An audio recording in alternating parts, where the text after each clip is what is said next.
How are we, YouTube? George here. Hope you're all well and happy. Just come on now. I can assure you that doesn't look like that in real life. It's just the way the OLED screen works.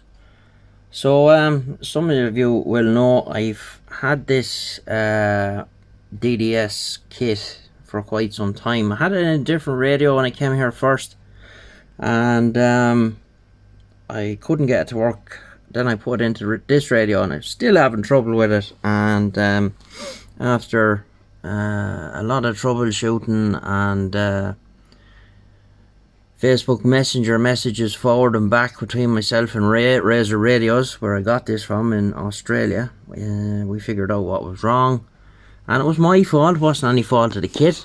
You get a little ribbon cable that it goes from one end of the DDS board down to the board that carries the PLL, and you have to crimp one end of it on yourself.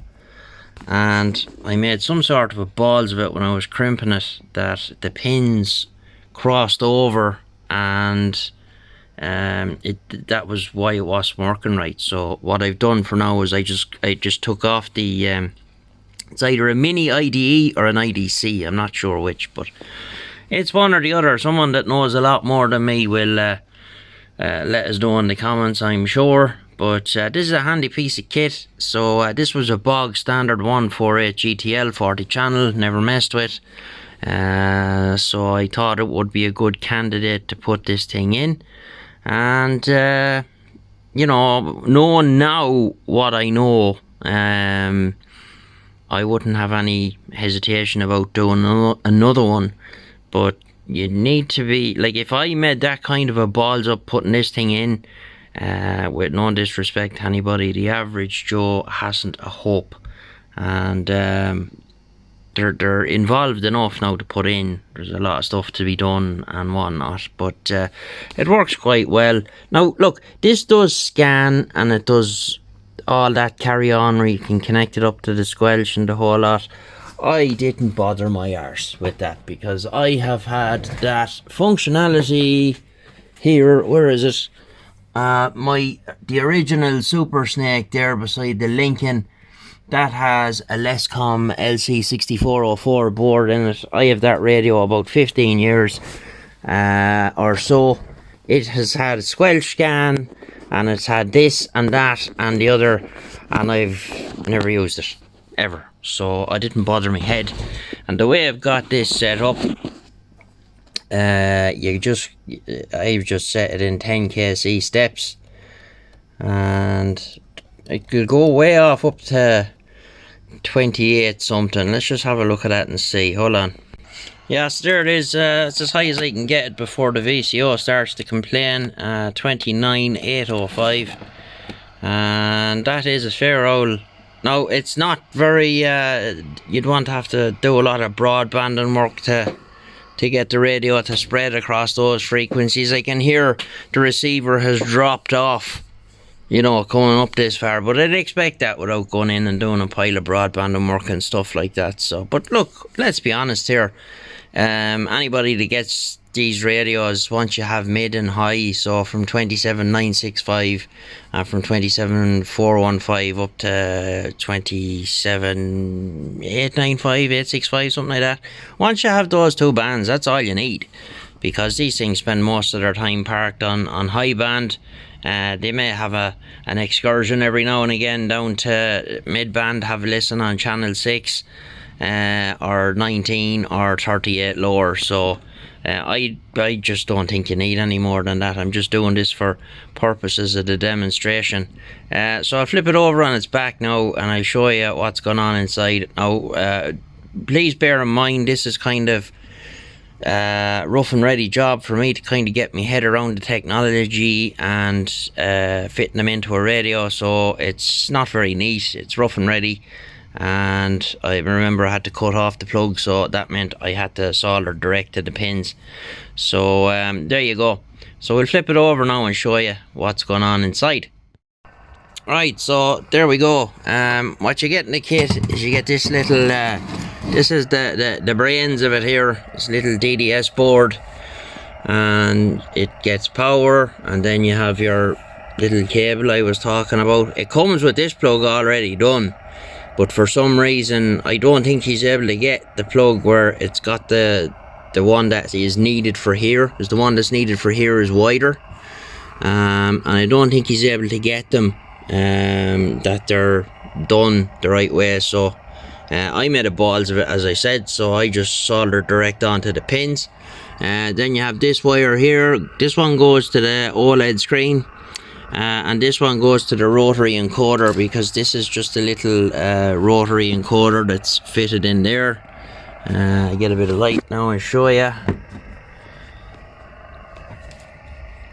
Just a little rotary encoder, you can see it down there. I just made a little bracket for it to fit.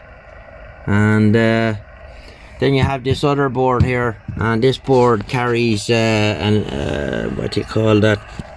MC.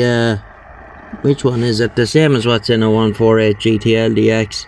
A 145106P. So that's what's in it, and gives you a good spread and the whole lot.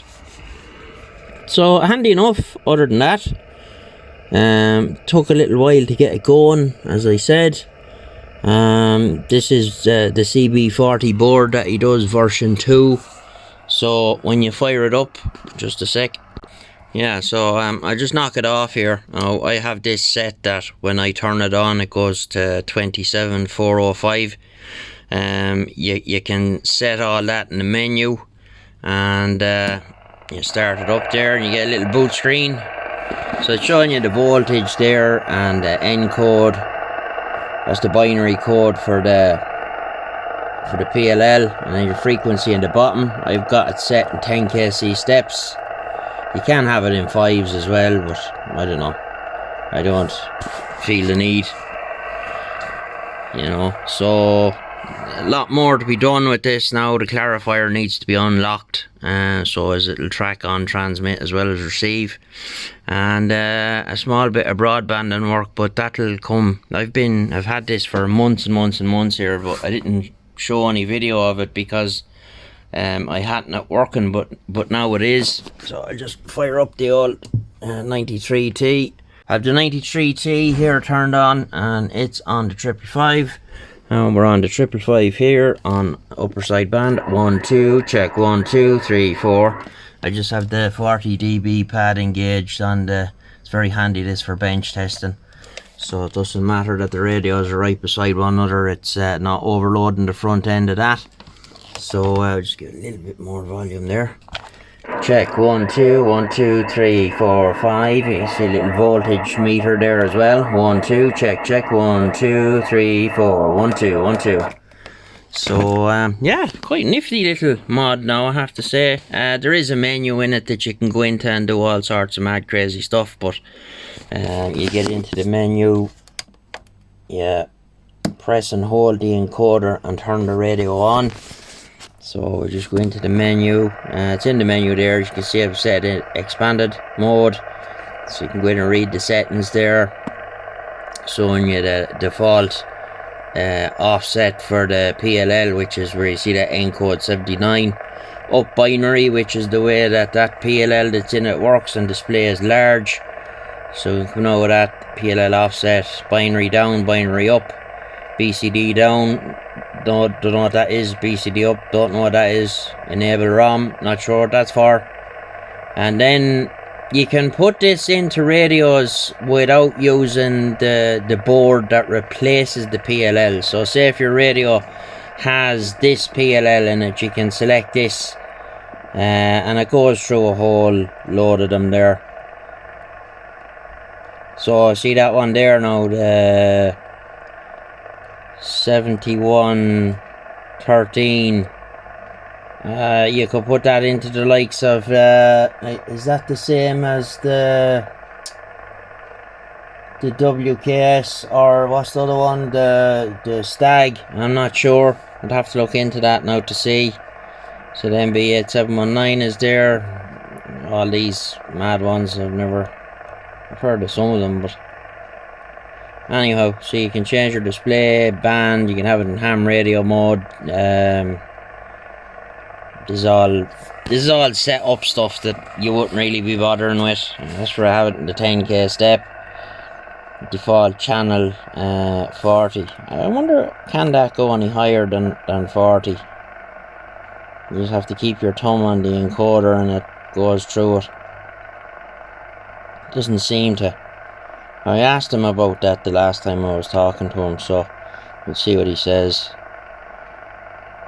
So there's your input voltage and the 8-volt rail, and you can set then whether you want to show the encode or not. Then back to the start again. So to get out of that, you just turn it off, turn it back on again, you get the boot screen. There we are, it goes to 405 straight away, so which is kind of a handy place, I suppose. It's as good as anywhere. Unfortunately, nothing going on in terms of skip and stuff like that, so that's pretty much it. It's here that long, I can't even remember how much I paid for the kit. It wasn't terribly expensive, but as I said to you, I made a balls of it putting it in, and only that Ray is so good. His after customer support is very good, I have to say. I don't know how many messages I sent him because I just couldn't figure out what was going on, and it was just by pure accident.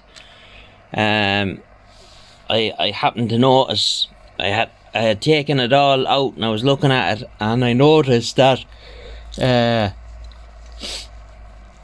two of the wires didn't appear to be coming out of the back end of the IDC connector, and I went, oh right, so I popped it open and of course broke it in the process, and I could see that there was 3 or 4 sets of pins that were crossed over and cables weren't going in where they should be and yada yada. So I went through the schematic that he gave me, and I hooked everything up, just soldered straight to the pins on the board and have it working now. So quite pleased with it. I would tackle them, not a problem. I might do get a bit of a decal done for this, and who knows, probably sell it or whatever the case may be. But yeah, I'm willing to take these on now after doing this one, but no guarantees. That'd be the only way I put it, because these things are very fiddly and very finicky to install. So you know, you pay your money and you take your chance. So that's pretty much it. So yeah, that's it now on the old 148 GTL.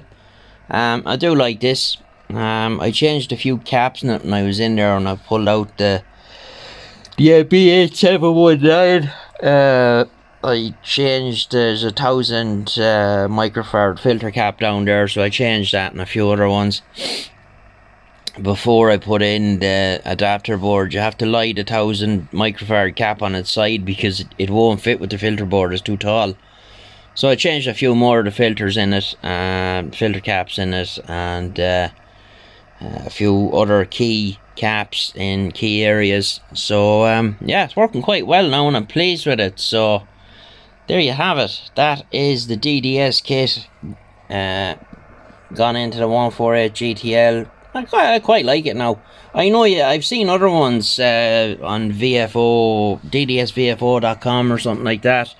The chap in Brazil there, and his kits are quite reasonable, but his kits are even more involved than this one, because the kit that he does for the 148 GTL, you have to remove everything in the PLL section. There, even the VCO, everything has to come out. It's a huge job, and I'd even be wary of doing it now. I like this one at Razor Radios with the adapter board. It takes a lot of the legwork out of it, and the amount of stuff you have to remove is reduced down to just whatever PLL chip you have, and then you put in this thing. So it's fully reversible as well. The only part of it that might be a bit sketchy in terms of reversibility is the screen. I just glued it to the inside of the bezel, and I cut the top part of the frame There's a piece of metal that goes over the top part of the frame there, so I just sliced it off the grinder because the plug won't fit for the OLED screen. So there you go. Sorry for all the yawning. I'm absolutely exhausted, but yeah, quite pleased to see this working now. And I had been doing a lot of fiddling with this before my accident, and I had just took it down off the shelf the other day, and I said, oh yeah, let's see what the story is here with this thing. So I went through the alignment procedure and a few other bits and bobs like that, and made sure she was bang on. And nice receive on it now, I've got to say. I heard a couple of small bits that were way in the back of the box, but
I could still hear them. Love the receiver on these. This is a Malaysian one for a GTL, so this would have been produced in the 90s, whereas my one there, the Super Snake, that's a 78, that's a year one, and originally came here looking like that from Tim at Snake Radios, and I came along then and I added the Galaxy 33 front panel and the counter and all of that good stuff, and it never really gets used. It just sits there, but I wouldn't part with that radio. That radio owes me a fortune. There's over $1,000 in that radio, but it is a nice radio to use. Works very well, and would hear a fly fart in Timbuktu, absolutely no problem. So yeah, there we go. So 73, and we'll get you in the next one.